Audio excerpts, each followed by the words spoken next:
Hello, bachcho. Let's read out the question first. A closet has 5 pairs of shoes. The number of ways in which 4 shoes can be chosen from it so that there will be no complete pair is. So यहाँ पर देखिए हमारे पास 5 closets और 5 pairs of shoes है. ठीक है. अब हमें बताना है द नंबर ऑफ वेज जिसमें हम 4 शूज को सिलेक्ट कर सके और हमें सिलेक्शन भी ऐसा करना है कि एक भी कंप्लीट पेयर नहीं बननी चाहिए. तो चलिए देखते हैं सॉल्यूशन से.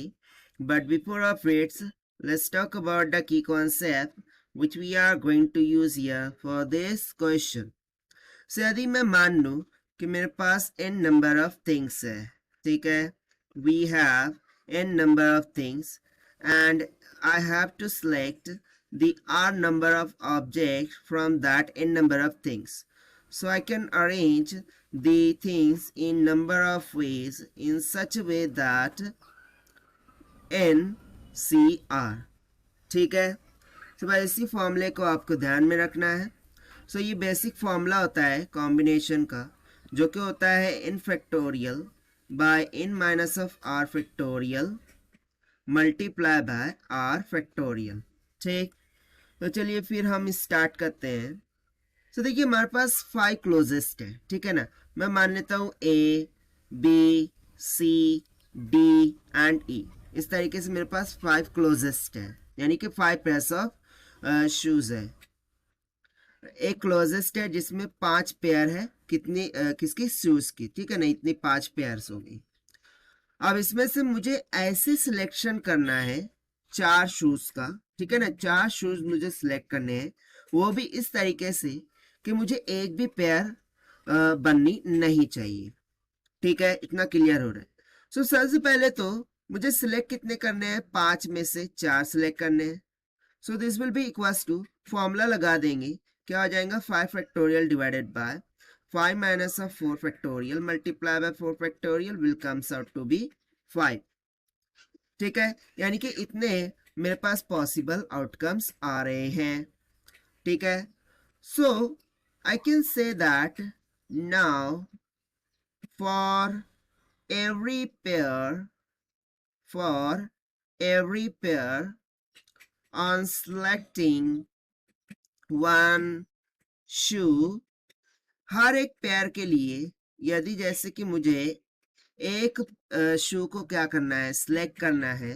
तो उसके लिए जो नंबर ऑफ वेज होंगे that will be equals to. So देखिए पेयर कब बनती है? 2 शूज की पेयर बनती है, राइट. सो वो 2 में से मुझे कितना लेना है? एक सिलेक्ट करना है. और ऐसे मैं कितने टाइम्स कर सकता हूँ? कितने पॉसिबिलिटीज होंगी? 4 टाइम्स कर सकता हूँ.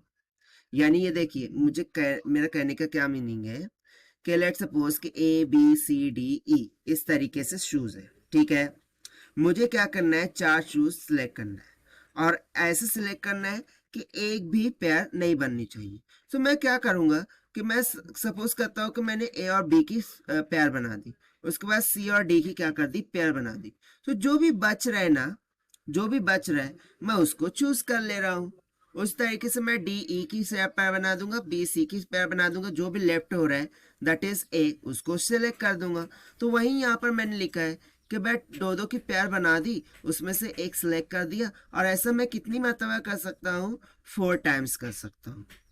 ठीक है. आप क्लियर हो गया. सो यहाँ से मैं लिख दूंगा कि ब्रैकेट में मैं आपके लिए इंस्ट्रक्शन लिख देता हूँ कि सपोज वी चूज लेफ्ट. हम कौन सा चूज कर रहे हैं? जो भी लेफ्ट हो रहा है वो पेयर बनाने के बाद जो भी लेफ्ट हो रहा है शू, उसे हम सिलेक्ट कर रहे हैं. ठीक है ना. सो यहाँ से सिंपली ये क्या हो जाएगा? 2c1 multiply by 2c1 multiply by 2c1 multiply by 2c1. 2 2 4, 4 2 8, 8 2 16. यानी कि कितना आ जाएगा? Total 16 number of veg. But जैसे कि हमें total number of veg calculate करने थे. ठीक है. ऐसे यहां से हम लिखेंगे कि total number of veg choosing total number of veg choosing 4 shoes for shoes so that no complete, यहाँ पर नो को मैं इस तरीके से मार्किंग कर देता हूं कि no complete pair is formed, वो क्या हो जाएगा, this will be equals to, कितने थे 5 वेज थे और उसमें से हमने जो लेफ्ट वाला है उसे चूज कर लिया, यानी कि मैं सिंपली 16 को मल्टीप्लाई कर दूंगा 5 से, सो 16 5 से कितना हो जाएगा 80।